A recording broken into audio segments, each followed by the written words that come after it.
Hello friends, good morning. આજે તો મોડા ઉઠ્યા છે અને ઓફિસમાં રજા રાખી છે કારણ કે આપણે જવાનું છે ફરવા માટે.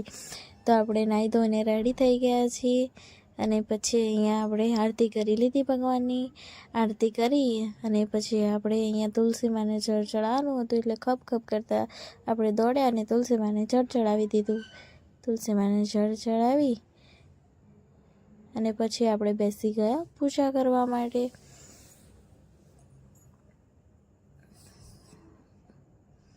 અને પછી આપણે આપણા રૂલ્સ પ્રમાણે આપણે મેથીનું પાણી પી લીધું અને પછી કપડાં પણ ધોઈ નાખ્યા હતા જોડે જોડે. અને પછી ચા નાસ્તો કરવા બેસી ગયા. ભાખરી, ચા અને પૌવા. કોને મારી જેમ સવારમાં ભાખરી બહુ ભાવે.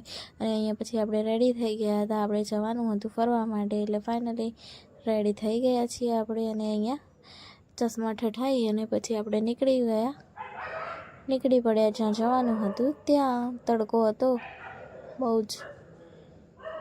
અને પછી આપણે અહીંયા જગ્યાએ પહોંચી ગયા હતા જ્યાં આપણે ફરવા આવ્યા હતા ત્યાં.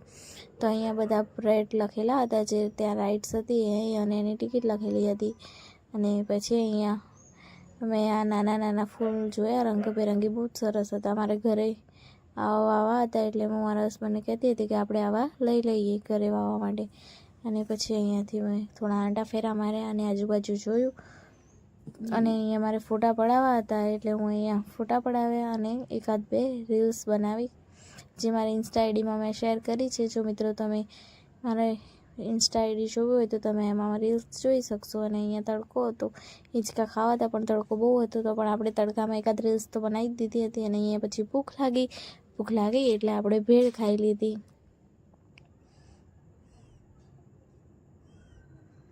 અને પછી અહીંયા આપણે આ તળાવ જોડે થોડી વાર બેસ્યા અને પાછું આપણે આઈસ્ક્રીમ ખાધો.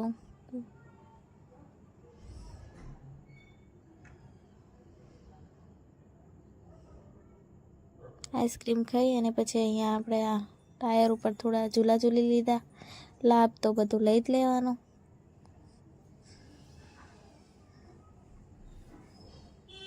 ઘરે આવવા માટે તો અહીંયા રસ્તામાં નદી હતી તો એને જોતા આપણે ઘરે આવી ગયા. અને ઘરે બનાવવાના હતા દાળ વડા. તો એના ખીરાની તૈયારી કરી દીધી. ખીરું તૈયાર કરી અને પછી હું બધો મસાલો ખાંડવા માંડી પડી. લસણ, આદુ, મરચાં જે હોય વપરાતો હોય એ મસાલો મેં ખાંડી દીધો. અને પછી આપણે તુલસીમાનો દીવો કરી દીધો અને ઘરે આરતી કરવા માટે આરતી રેડી કરી અને આરતી કરી દીધી ભગવાનની. અને પછી અહીંયા દાળ વડા તળવા માંડ્યા. દાળ વડા અને મરચાં તળી લીધા હતા આપણે, મતલબ તળાતા હતા. અને પછી આપણે ફાઇનલી બેસી ગયા હતા ખાવા માટે. અહીંયા દાળ વડા, કેચઅપ અને ડુંગળી. અને પછી આપણે નીકળી ગયા ચાલવા માટે.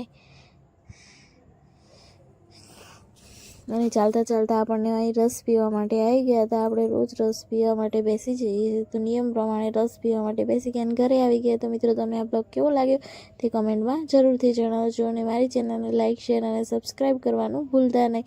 અને જો ફેસબુકમાં પેજને ફોલો કરતા હોય તો એમાં પણ લાઇક, શેર અને